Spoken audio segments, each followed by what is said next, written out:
Bonjour à tous et bienvenue sur votre émission Free Speech, le rendez-vous hebdomadaire qui évoque chaque fois un sujet d'actualité.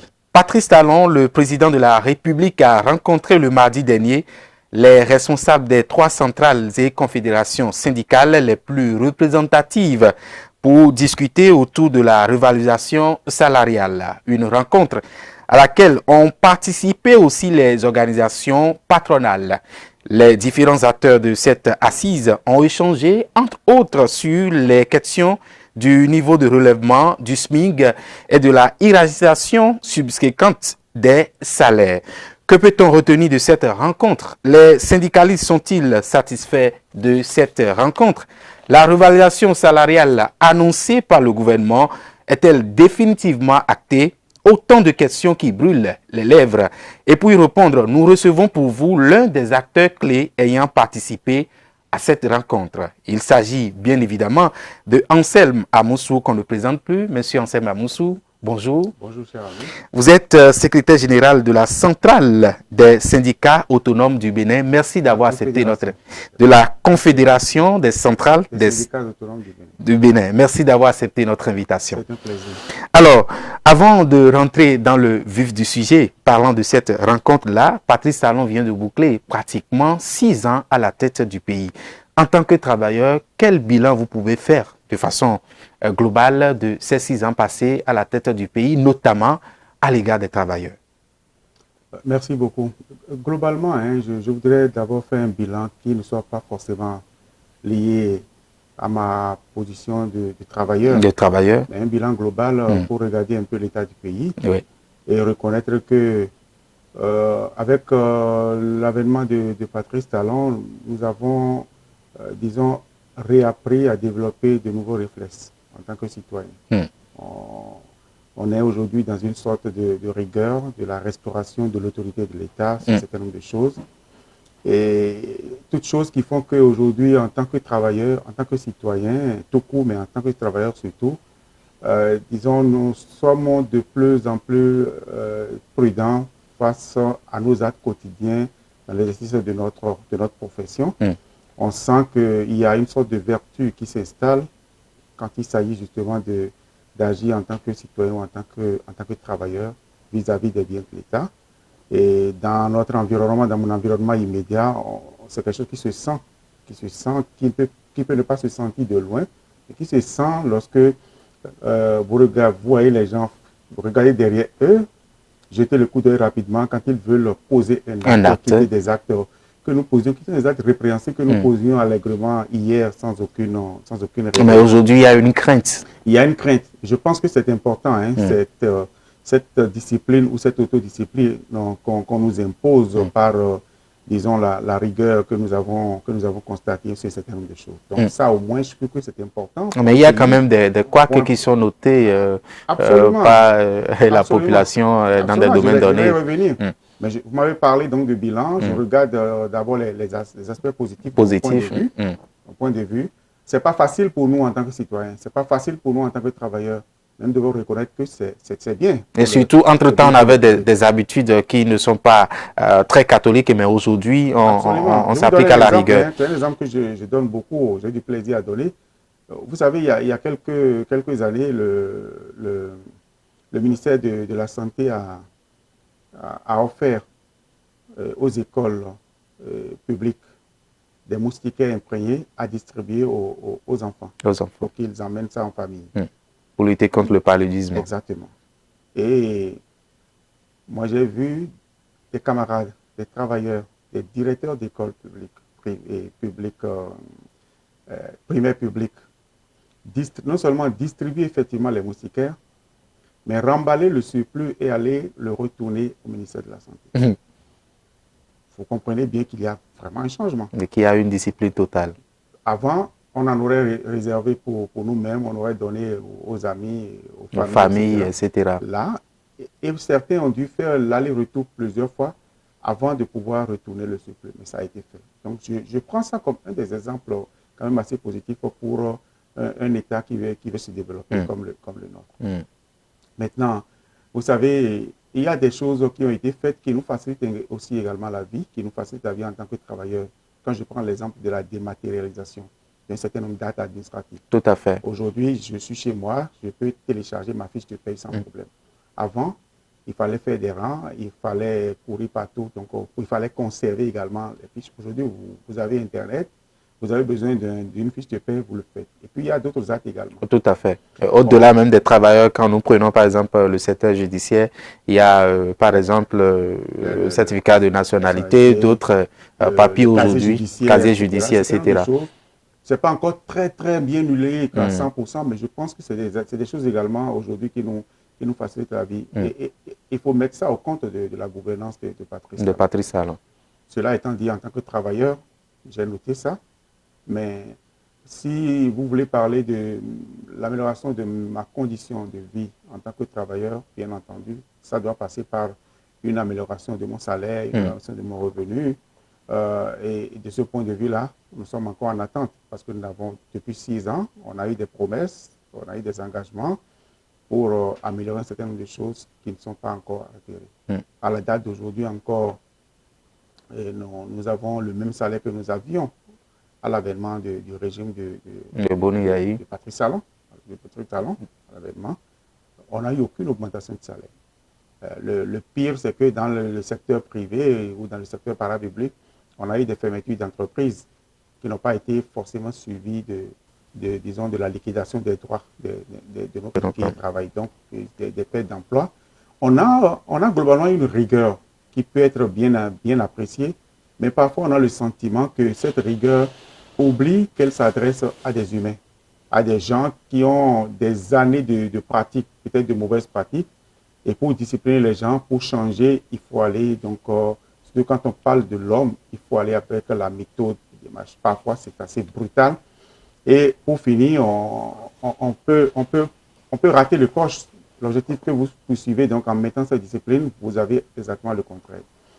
La dernière chose que je voudrais dire, c'est à propos donc disons, du dialogue avec les travailleurs, avec les représentants des travailleurs. Tout à fait. Aujourd'hui, je pense qu'il faut déplorer cette allergie pour le syndicat que nous avons notée dès le départ et qui malheureusement se poursuit quand même d'une certaine façon. Et il n'y a pas d'harmonie entre les travailleurs et le gouvernement à ce point, c'est ça? On devait espérer mieux. On devait espérer mieux, surtout qu'un certain nombre d'organisations syndicales ont accepté donc de faire cette mutation pour s'adapter aux réalités du monde d'aujourd'hui et montrer qu'on peut faire le syndicalisme autrement. Autrement que par la tension perpétuelle, récurrente, etc., etc. Et cette main tendue qui devait être acceptée par l'employeur, par le gouvernement, pour nous permettre donc d'impacter positivement et la perception que les travailleurs eux-mêmes, les militants eux-mêmes ont de l'action syndicale, la perception que l'opinion publique a de l'action syndicale. Malheureusement, cette main tendue n'a pas été toujours acceptée par le gouvernement. Et donc, du coup, les résultats que nous aurions pu espérer par cette manière donc, de faire le syndicalisme, cette manière que je n'ai aucun mal à dire, à appeler intelligente de faire du syndicalisme, malheureusement, les résultats que nous devrions espérer pour montrer aux uns aux autres que voilà, on a du concret, sans forcément utiliser... Et qu'il y a un partenariat en quelque sorte entre le gouvernement et vous. On en est malheureusement encore loin aujourd'hui. On en est malheureusement encore loin. Et quand vous posez la question à un travailleur aujourd'hui, il doit d'abord se regarder lui-même quand il veut faire le bilan donc, regarder sa condition de travail surtout et sa condition de vie. Exactement, il vous dira, et donc je vous dirai, oui, on a encore du chemin à faire en tant que travailleur. Peut-être qu'en novembre prochain, on pourra dire... Peut-être on a des beaux jours devant nous grâce à la promesse du chef de l'État. Merci beaucoup, Monsieur Anselme Amoussou. Nous allons rentrer dans le vif du sujet. Il s'agit de cette rencontre-là que Patrice Talon, le président de la République, a organisée avec vous, les secrétaires des centrales et confédérations syndicales. Nous allons suivre un compte rendu de la rédaction de notre chaîne de télévision et on va revenir pour décrypter un à un les différents points évoqués lors de cette rencontre-là. Suivez plutôt. Enfin, la séance de travail tant attendue entre l'exécutif et les représentants des travailleurs au Bénin. Au terme des discussions, il a été retenu une augmentation de 30% du SMIC qui doit passer désormais de 40 000 francs CFA à 52 000 francs CFA avec l'exigence pour les employeurs de souscrire l'assurance santé obligatoire pour leurs salariés à compter du 1er janvier 2023.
Sur la question de la hiérarchisation automatique des salaires, le gouvernement estime qu'il ne lui revient pas d'administrer les ajustements de salaire dans les entreprises privées. Il décide donc de suspendre le principe d'une hiérarchisation automatique des salaires après tout relèvement du SMIC au Bénin.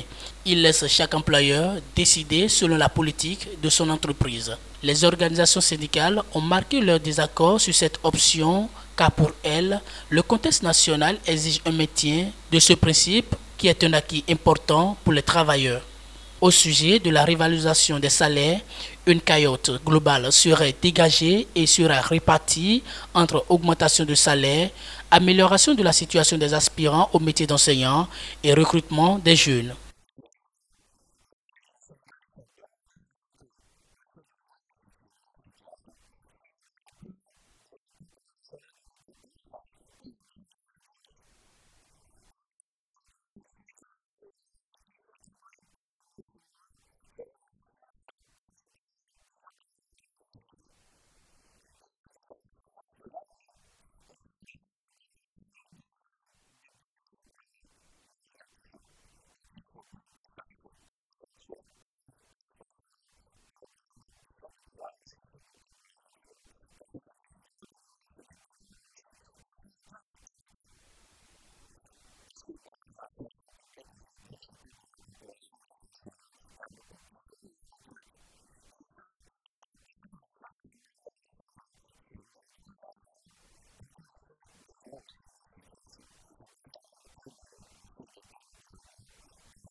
Le gouvernement a également évoqué les incertitudes économiques actuelles dans le monde pour s'engager pour le mois de novembre 2022 comme la date d'effet de ces différentes simulations à condition que la situation actuelle évoquée ne s'aggrave.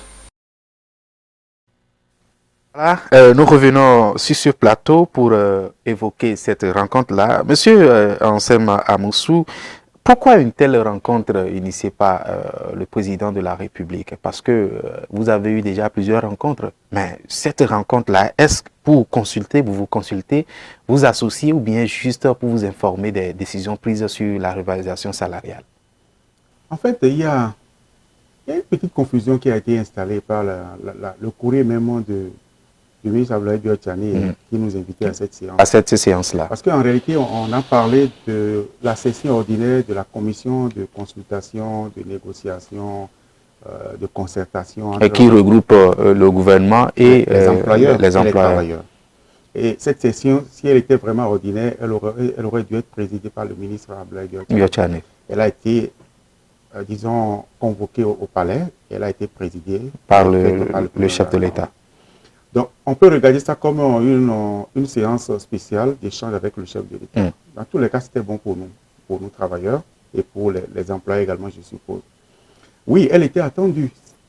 Elle devait avoir lieu cette séance parce que vous savez que le 18 février dernier, la CSA Bénin avait initié un meeting contre la vie chère. Tout à fait.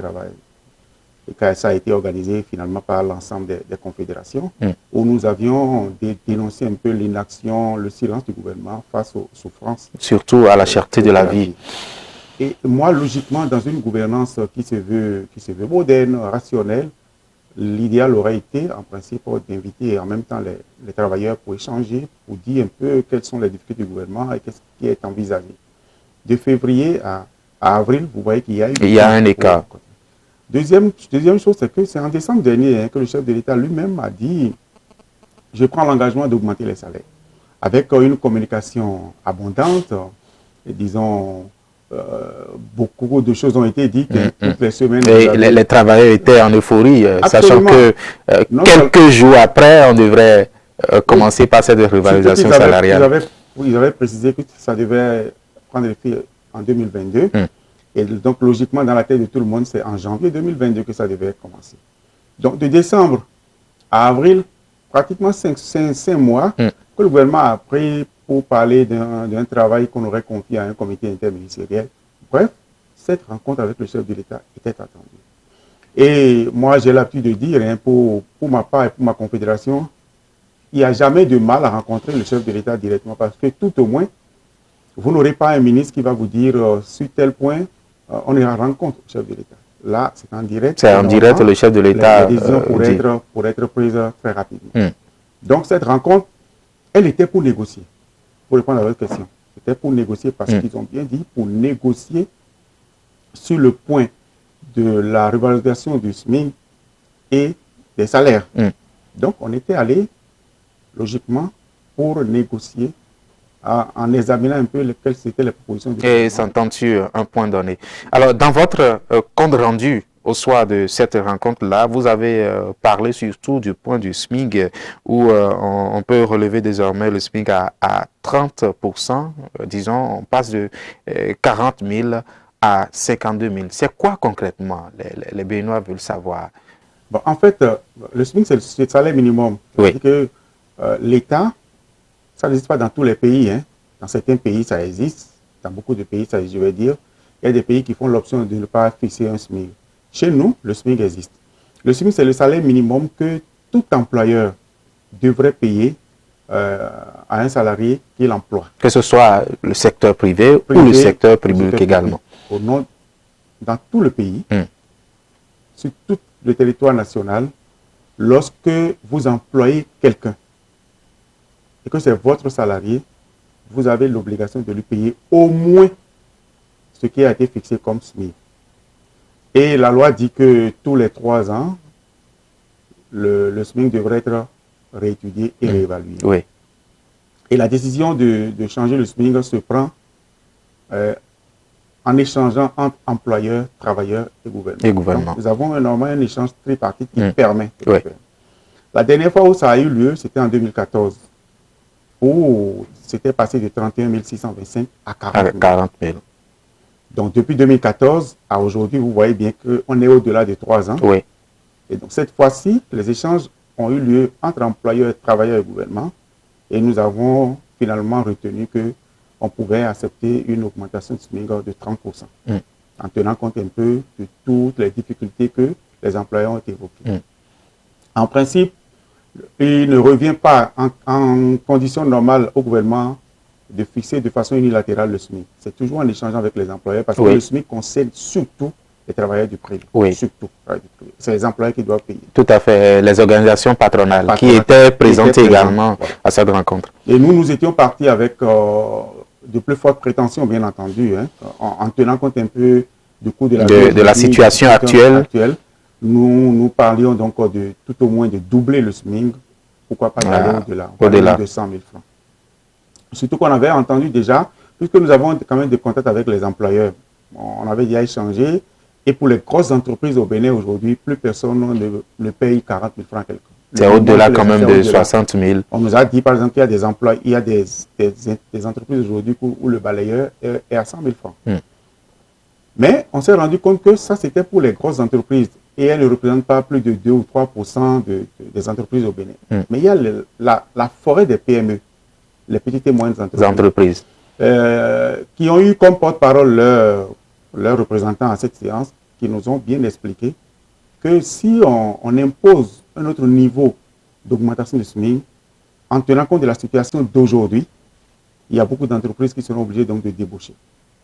Il ne revient pas à un travailleur, à un syndicat donc d'aider, de faciliter donc le licenciement de ces militants. Tout à fait. Donc, dans cet échange, nous avons de concession en concession, on s'est retrouvé donc finalement à 30%. À 30%. Qui font passer finalement le SMIC de 40 000 francs à 52 000. Mais au-delà même de ces 30%, on a évoqué la souscription obligatoire à une police assurance par les employeurs. Oui, en fait, ça c'est un rappel. Parce que vous savez que ça existait, c'est ça? Disons que ça aurait dû exister. En tout cas, la loi l'a prévu maintenant. La loi l'a prévu depuis 2021. En 2021, le Parlement a voté la loi sur le projet, sur l'assurance maladie universelle. Tout à fait. Et donc, le projet H, dans sa dimension assurance santé. La loi cette loi qui a été votée par l'Assemblée fait obligation à tout employeur de souscrire, de veiller à la souscription d'une assurance obligatoire à son salarié. Donc, ça aurait dû entrer en vigueur en 2022. Le gouvernement, parce qu'il y a encore des ajustements à faire, a prorogé le délai jusqu'en janvier 2023.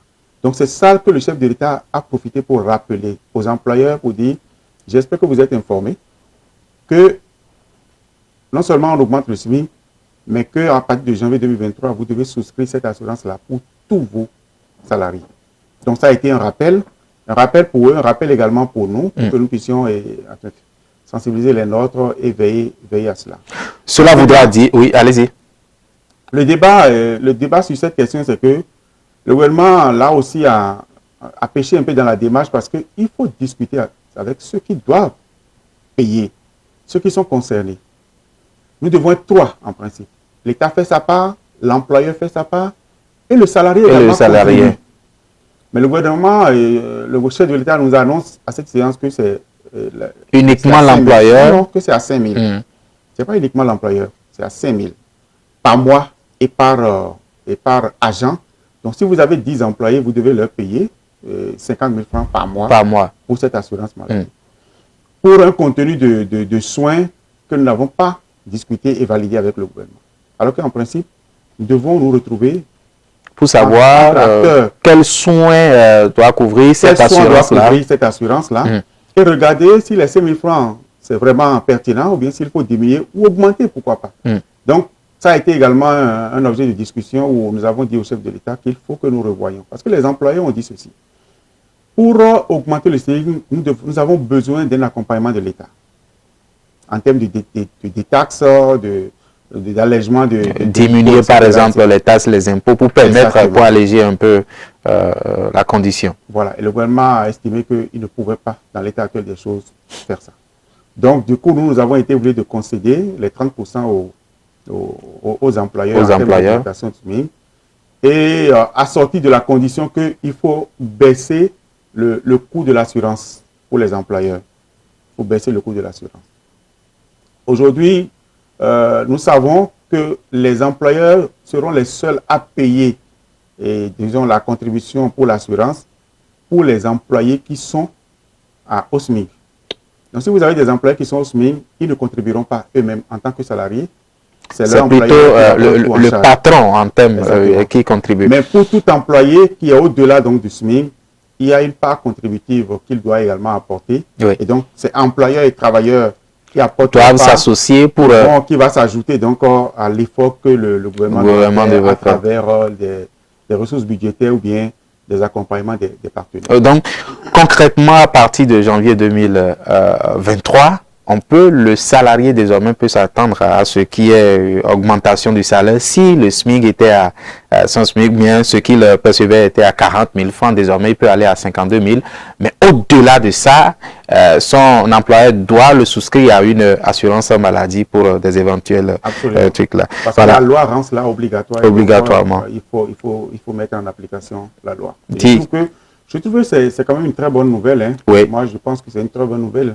Vous et moi savons très bien que parfois, la maladie, ce n'est pas la maladie qui nous tue. Mais c'est plutôt les moyens financiers également. Exactement. Donc, si vous avez un minimum qui vous permet de ne pas avoir de problème à dire, emmène l'enfant aux soins parce qu'il y a une carte d'assurance qui permet de couvrir. Au moins pour les premiers soins d'abord avant de continuer. Et je trouve que pour disons, un État qui se veut développer d'ici à quelques années, c'est le minimum que l'on puisse faire. Ça a été toujours la bataille des travailleurs, de dire la couverture sanitaire pour l'ensemble des travailleurs, l'ensemble des citoyens, surtout que nous sommes dans un contexte de précarité, où vous savez qu'aujourd'hui, le taux de pauvreté est au-delà de 40%, au-delà de 45%. Tout à fait. Que nous avons l'informel qui doit survivre au quotidien. Dans un tel contexte, on ne peut qu'applaudir une telle suggestion, une telle décision. Et nous espérons que tout cela ne va pas rester lettre morte, ne va pas rester de la théorie, que ça va s'appliquer. Parce qu'on oublie en jubilant, nous oublions de dire que pour que le nouveau SMIC entre en vigueur, il faut qu'on prenne le décret. Donc, j'espère que le gouvernement ne doit pas 4 mois ou 5 mois pour mettre en application une telle bonne décision. Et qu'il faut donc aller vite. Donc, on croise les doigts en attendant le décret du gouvernement. L'un des points également évoqués lors de cette rencontre-là, c'est la hiérarchisation du salaire. Et pratiquement, c'est le point clé également de cette rencontre. Qu'en est-il concrètement de ce point-là que vous avez évoqué avec le chef de l'État? Là, vous savez, le gouvernement, disons, n'a pas voulu rester logique de notre point de vue. Vous pensez qu'il y a en quelque sorte...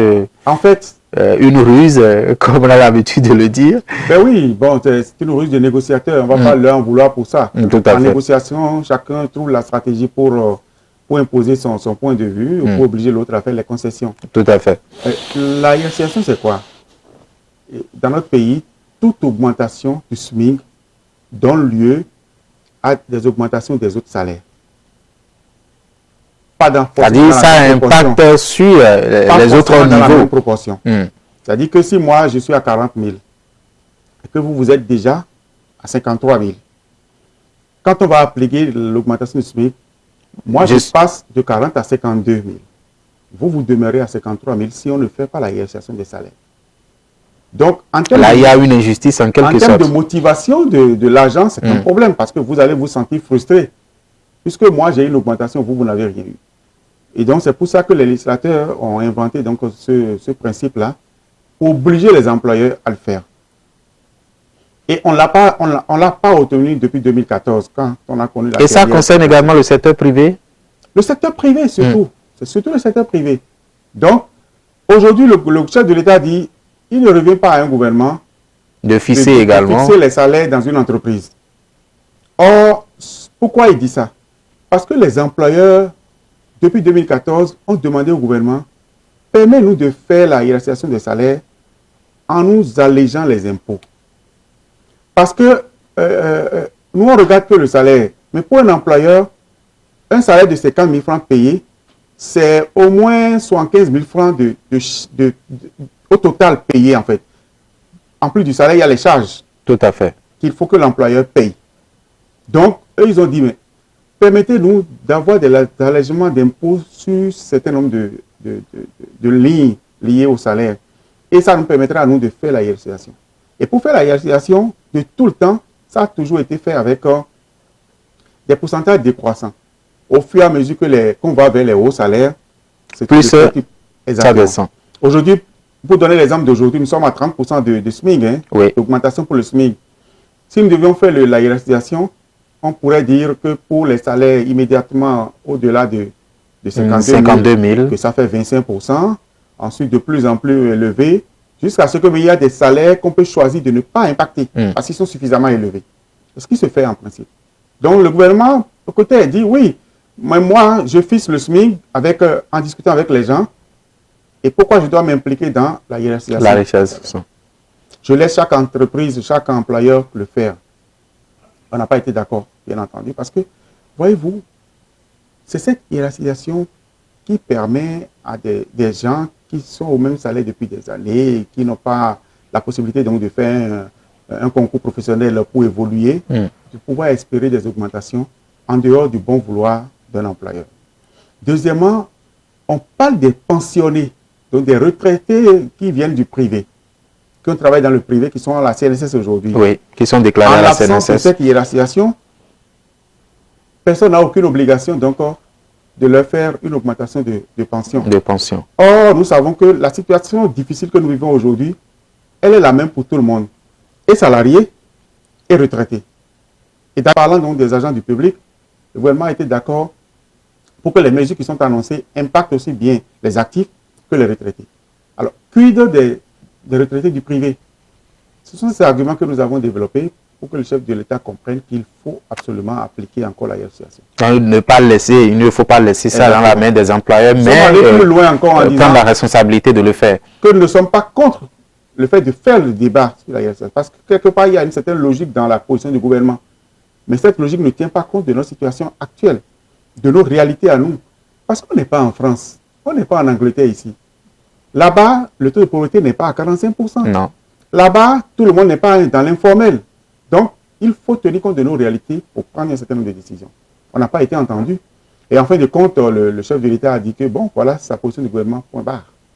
Donc, pour nous, travailleurs syndicalistes aujourd'hui, le débat la reste entier. Parce que si on ne revient pas sur ce débat, qu'est-ce que vont devenir les retraités du privé? Si la CNSS ne décide pas... C'est-à-dire on laisse désormais le libre choix aux employeurs de fixer, comme bon leur semble en quelque sorte. Vous savez, dans la théorie, on dira que chaque employeur va forcément agir. Dans la théorie. Tout à fait. Mais il fallait une marge donnée. Parce qu'il y a des gens qui ne vont pas le faire. Si ce n'est pas une contrainte, il y en a qui ne vont pas le faire. Et d'ailleurs, quand vous prenez, il y a plein d'employeurs aujourd'hui qui se défendent, qui viennent se défendre en tant que patronat, mais qui ne payent même pas les 40 000 francs aujourd'hui à leurs employés. Certains même qui ne déclarent même pas leurs employés. Ils sont nombreux à ne pas déclarer. Il y a des gens qui sont...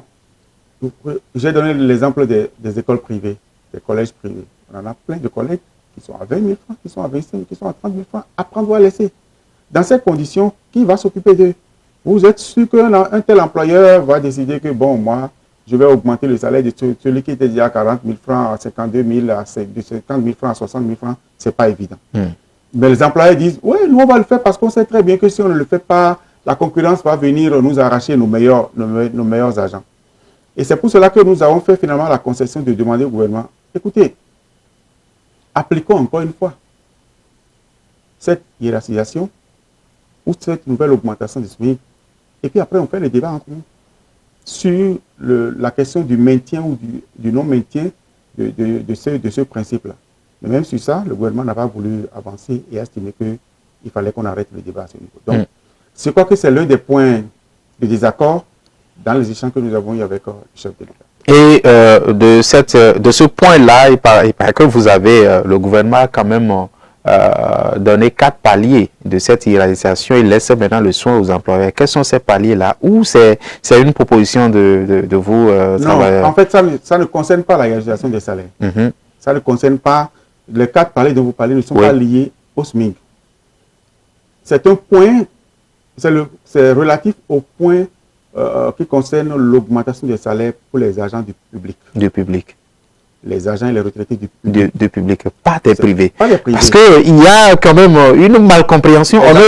Il va falloir faire la différence entre les deux. Puisque celui qui suit le débat, directement pour lui, le privé et le public forment en quelque sorte un. Et tout ce qui est appliqué, tout ce qui est applicable pour le public est applicable également pour le privé. Or, normalement, ce sont les employeurs même qui devront librement décider s'ils devront augmenter le salaire de leurs employés ou pas. Exactement. Si nous ne revenons pas sur le débat sur la hiérarchisation, dans l'état actuel des choses, chaque employeur va gérer l'augmentation du salaire dans son entreprise. Dans son entreprise. Selon selon la politique de l'entreprise ou selon le bon vouloir de l'employeur.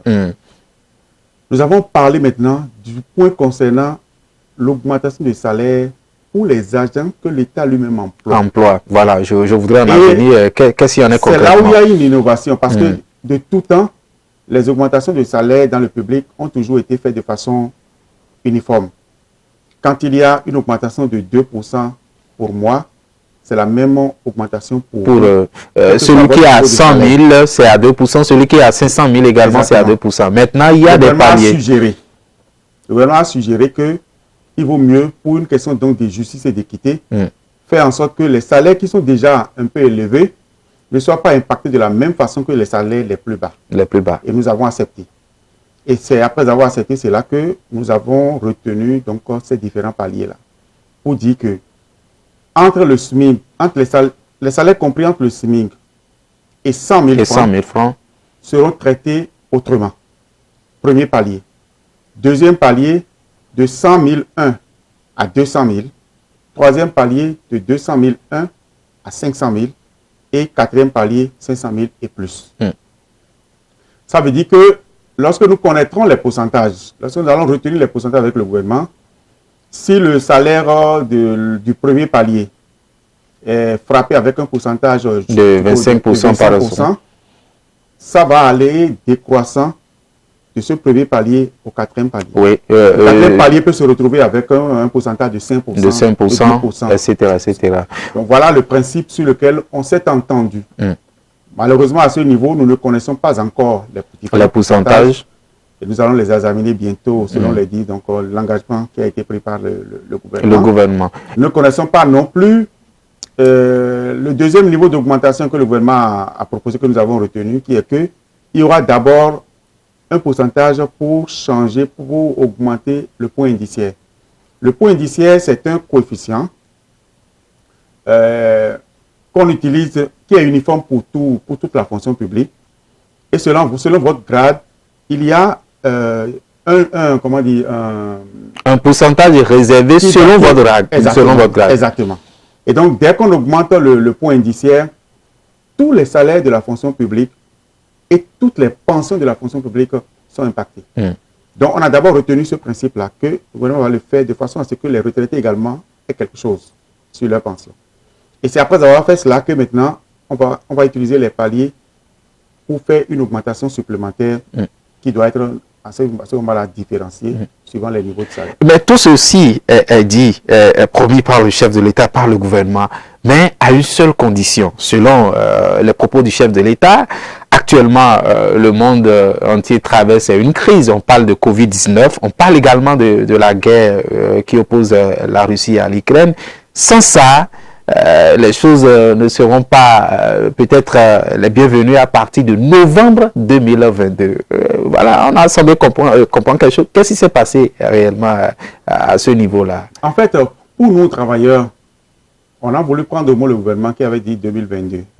Donc 2022, normalement, à partir de janvier 2022. Avec un effet rétroactif. Et on a concédé finalement, compte tenu de la situation actuelle, que ça prenne effet à partir du mois de mai. Et là aussi, le gouvernement a déployé ses arguments, qui, de mon point de vue, de façon responsable, il faut reconnaître que ce ne sont pas des arguments fallacieux. Parce que nous savons que les faits sont là. Les faits sont là. C'est de plus en plus difficile pour les pays comme le nôtre. L'importance de la Russie et de l'Ukraine dans des secteurs comme les intrants agricoles, comme le gaz, comme le pétrole, etc. Ça impacte énormément. Cela fait que les effets de cette guerre sont dévastateurs pour bien des pays. Surtout des pays en voie de développement comme le nôtre. Donc, le gouvernement a évoqué ça et a estimé qu'il ne serait pas responsable de sa part de dire qu'il va le faire dès le mois de mai. Et ils ont donné l'exemple, par exemple, l'exemple du gasoil.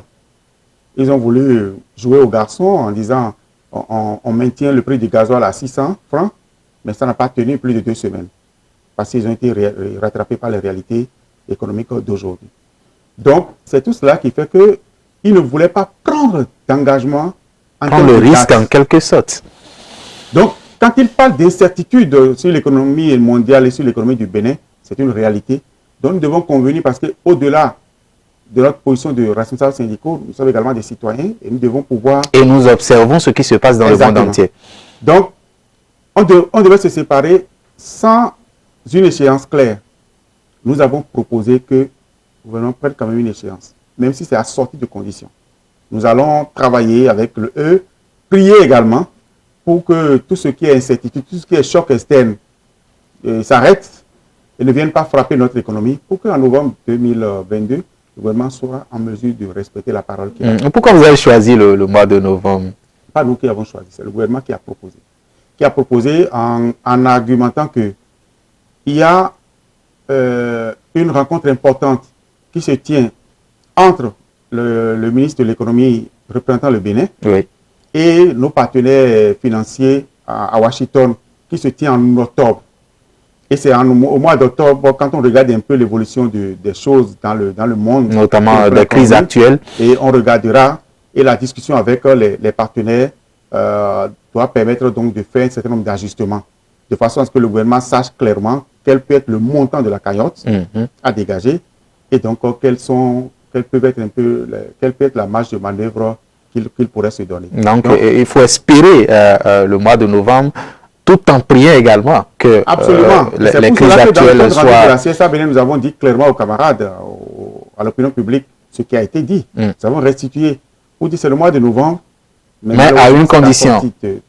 On va dire que nous jouons de malchance et que également le temps que le gouvernement a pris pour, disons, respecter l'engagement du mois de décembre a joué contre nous. Sinon, on aurait dû, si on avait rapidement fait les échanges, on aurait dû déjà obtenir notre augmentation avant l'avènement de ces différentes. Donc voilà où nous en sommes. Mais moi, je pense que le gouvernement doit regarder l'échéance du mois de novembre comme une échéance à respecter à tout prix. Peu importe les conditions de cette période-là. Peu importe les conditions. C'est-à-dire anticiper sur les conditions, gérer les conditions. Parce que c'est le même gouvernement quand même qui nous annonce fièrement que notre économie a été l'une des économies les mieux gérées malgré la crise du Covid. Et il se porte bien aujourd'hui avec la note B+. Exactement. Donc dans ces conditions, ce n'est pas quand il s'agit de respecter un engagement pris depuis le mois de décembre vis-à-vis des travailleurs qu'on dira, là nous avons maintenant un gouvernement qui est complètement affaibli, qui n'est pas imaginatif pour trouver qui n'a pas anticipé. Exactement. Donc ça passerait assez mal de mon point de vue. Et ça écornerait, disons, l'image de rationalité que le gouvernement a bien voulu nous vendre depuis 2016. Donc je pense que c'est un bon point pour les confédérations d'avoir obtenu quand même cette échéance du mois de novembre. Et ça serait bien pour le gouvernement de respecter cela, d'anticiper en termes de crédibilité de la parole du chef, oui. Parce que c'est l'un des aspects importants de notre séance. Moi, je le dis comme un aspect important et une victoire même pour les travailleurs. C'est le fait que le gouvernement, dans une séance de négociation, devant les travailleurs et les employeurs, a réaffirmé son engagement d'augmenter les salaires. Oui. Avant, on l'a écouté à l'occasion d'un discours solennel. Là, maintenant, nous sommes en négociation. Oui. Et de façon responsable, un chef de l'État a regardé les responsables syndicaux et les employeurs dans les yeux et a dit, moi, j'ai l'intention de faire ceci. Donc, pour nous, c'est de travailler, d'être ouvert, mais de faire en sorte que la pression soit sur le gouvernement pour qu'il n'oublie pas, pour qu'il ne prenne pas le risque d'oublier l'engagement qu'il a pris. Et ça, crédibiliser la parole d'une autorité, je trouve que c'est quand même un signal fort pour une gouvernance. Nous allons évoluer dans le débat. Lors de cette rencontre-là, une question cruciale a été évoquée, la question des aspirants. Le chef de l'État a semblé faire une proposition par rapport à l'augmentation des salaires et l'amélioration des conditions de travail de vie de ces armées-là, des aspirants. Alors, votre position a été claire selon les informations que nous avons reçues.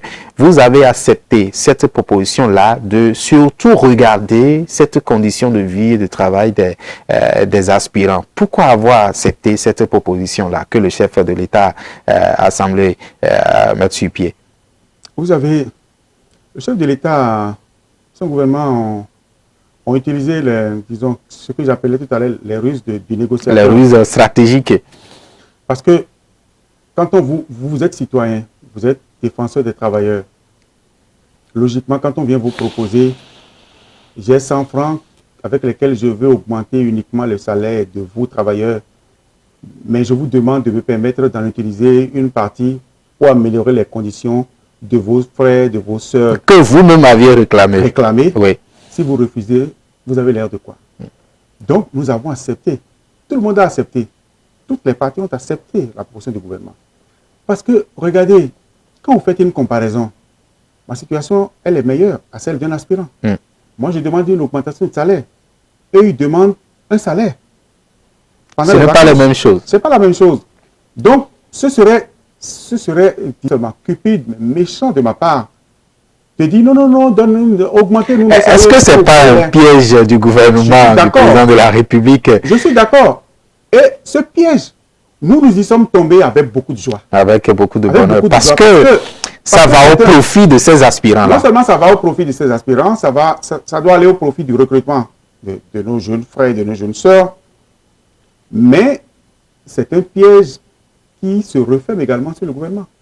Parce qu'il a dit, je veux améliorer les conditions des aspirants. On lui avait toujours dit, paye-leur au moins 12 mois sur 12. On nous avait dit, non, on ne peut pas faire, on n'a pas les moyens. Là, maintenant, tout à coup, on est d'accord parce qu'on pensait nous prendre une partie de ce que nous demandions pour dire, on va l'utiliser pour eux. Ce serait quand même catastrophique pour l'image du gouvernement qu'en novembre prochain, on nous dise qu'on ne peut même pas augmenter, qu'on ne peut pas faire un contrat de 12 mois sur 12 aux aspirants. C'est le minimum qu'on puisse faire. Quelles que soient les conditions en Ukraine, en Europe, au Nigeria, quelles que soient les conditions, c'est le minimum que le gouvernement puisse faire. Donc, c'est un piège de départ, au départ, certainement. J'espère que le gouvernement a mesuré vraiment l'enjeu pour lui, en termes de crédibilité, pour faire en sorte que le moment venu, on n'attende pas, moi, je pense qu'on n'a même pas besoin d'attendre le mois de novembre. Le mois de novembre, déjà normalement, puisque ces aspirants-là, à partir du mois de juillet prochain, ils n'auront plus de salaire. Le minimum que le gouvernement puisse faire en termes donc de renforcement de la confiance entre acteurs du dialogue social serait de nous surprendre tous et de ne pas attendre le mois de novembre avant de régler la question donc, des aspirants. Et nous, peut-être, nous pouvons attendre le mois de novembre, mais je pense que pour eux, ce sont des urgences. Ça serait mieux de commencer très tôt.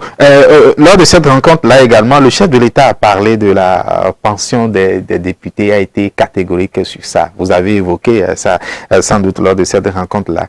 Quelle a été votre position? Parce que c'est vrai qu'entre-temps, on a commencé par avoir de ces informations-là, selon lesquelles désormais les députés à l'Assemblée nationale peuvent avoir une pension de retraite. Mais finalement, l'avis du chef de l'État a été clair. Il n'est pas d'accord, il est contre cette initiative-là. Vous, en tant que travailleur, comment vous avez accueilli ça? Écoutez, moi, j'ai envie de sourire, en fait. Parce que moi, je ne veux pas être dupe de la communication du chef de l'État sur cette question. Donc, pour vous, il n'a pas été en griffe honnête, c'est ça? En parlant ici? Parce que, regardez, le chef de l'État dit, par rapport aux députés, parce que moi, je n'ai pas appris que les députés veulent se donner une pension de retraite. Et il y a des petites informations, suspicions. C'est inscrit officiellement. La session ordinaire de l'Assemblée qui s'est ouverte, c'est inscrit un point concernant retraite pour les présidents, les anciens présidents de la République et certains présidents d'institutions. Tout à fait. Okay? C'était l'information officielle. L'information officielle. Après, la rumeur a commencé à parler donc des retraités. Et donc, vous voyez que le chef de l'État... Des députés, tout court. Le chef de l'État a été à l'aise pour parler des députés. Non, je ne suis pas informé. Dans tous les cas, s'ils le font, il faudrait qu'ils trouvent les moyens de le faire. Nous, on n'est pas concernés par ça. Mais je l'ai trouvé moins à l'aise sur la question précis de ce qui est inscrit. Qui parle des présidents des institutions. De vous à moi, mon cher ami, un ancien président de la République, pourquoi on doit lui donner une pension de retraite? Le président de la République a parlé de questions d'image, parce que un président d'institution, c'est quelqu'un qui a représenté le Bénin pendant sa mandature donnée. Oui, et pendant qu'il est en poste, regarde tous les efforts que le pays a fait pour lui. Ça ne lui suffit pas pour se préparer une image, même quand il a fini. On peut donner un minimum, donner un chauffeur, donner un garde du corps, donner une voiture, mais pourquoi doit-on lui donner une pension de retraite parce qu'il a travaillé pour le pays pendant 5 ans? Alors qu'est-ce qu'on refuse pour les députés? Ils ont travaillé pour le pays pendant 5 ans, certains pendant 12 ans, pendant 3-4 mandatures. Est-ce que ce n'est pas en regardant ce que s'apprête à faire le gouvernement pour les anciens présidents qu'ils se sont dit, mais nous aussi, on doit prendre notre part? Donc, en fait, il manque un peu de logique de mon point de vue. que de logique de mon point de vue.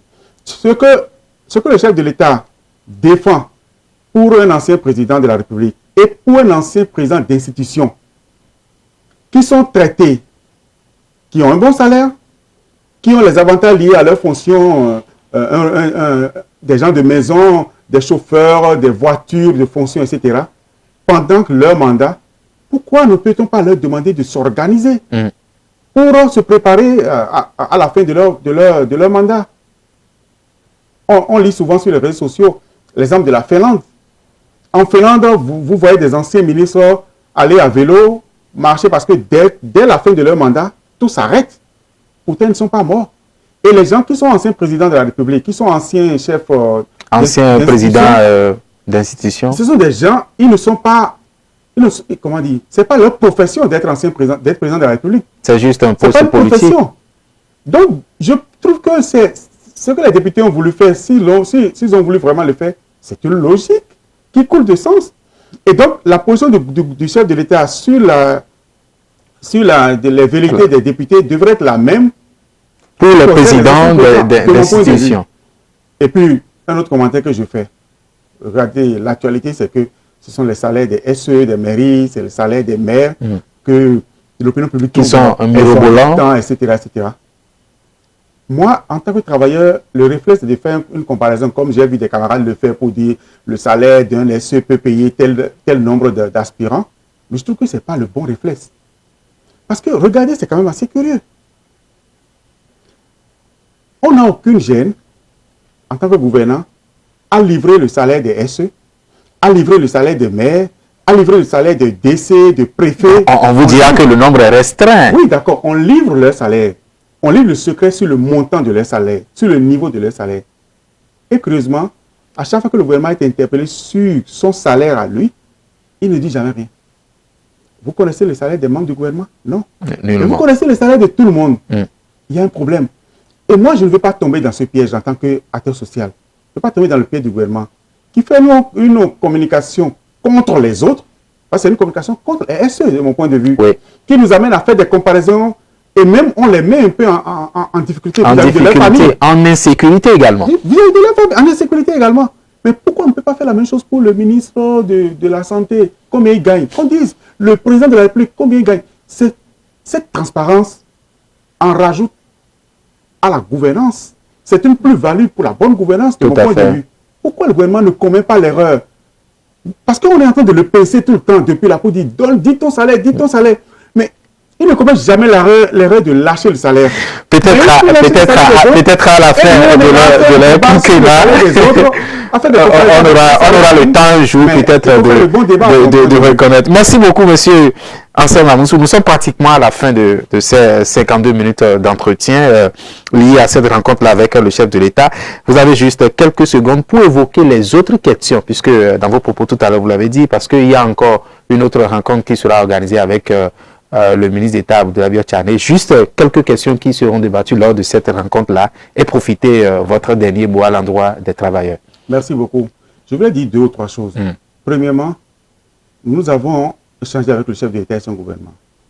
Et nous avons des acquis, il faut le reconnaître. Quoi qu'on dise, il y a des acquis. Tout à fait. Même si on aspirait à mieux, des acquis, il faut saluer le chef de l'État et son gouvernement pour cette ouverture d'esprit. Mais on a besoin de renforcer cette confiance qui semble renaître entre acteurs du dialogue social. En faisant quoi? Premièrement, le chef de l'État a pris l'engagement que nous allons nous revoir avec son gouvernement pour examiner les pourcentages sur la hiérarchisation des salaires. Les pourcentages sur le point indiciaire. Et donc, c'est important qu'on se revoie assez vite. Il ne faut pas attendre encore 4 ou 5 mois. Ce ne serait pas bien pour la confiance que nous devons entretenir entre nous. Il y a un deuxième rendez-vous que le ministre Abdoulaye Biotchane doit absolument respecter. Nous n'avons pas pu aborder les autres points. Et il y en a. Les arrêts de salaire, la situation des camarades dont on a liquidé l'entreprise et dont on n'a pas liquidé les droits. La gestion des carrières, le suivi des carrières d'un certain nombre de personnes aujourd'hui, c'est important que nous puissions nous retrouver pour échanger sur cette question. Et ça également, il va falloir que le gouvernement fasse vite. D'une session ordinaire, il faut qu'elle se poursuive avec ou sans le chef de l'État, nous devons nous retrouver entre nous, acteurs du dialogue social, pour échanger sur ces aspects-là. C'est important pour restaurer la confiance entre acteurs du dialogue social. Tout à fait. Et maintenant, la troisième chose, c'est l'échéance du mois de novembre. Il faut que nous puissions travailler tous ensemble. Et nous sommes ouverts à accompagner le gouvernement. Nous sommes également prêts à réaffirmer notre esprit de responsabilité pour dire il ne faut pas qu'on craigne de nous dire certaines choses, certaines réalités. Nous devons écouter les réalités et de façon responsable décider ensemble avec le gouvernement. Donc c'est important pour que chacun se sente concerné par les engagements qui ont été pris.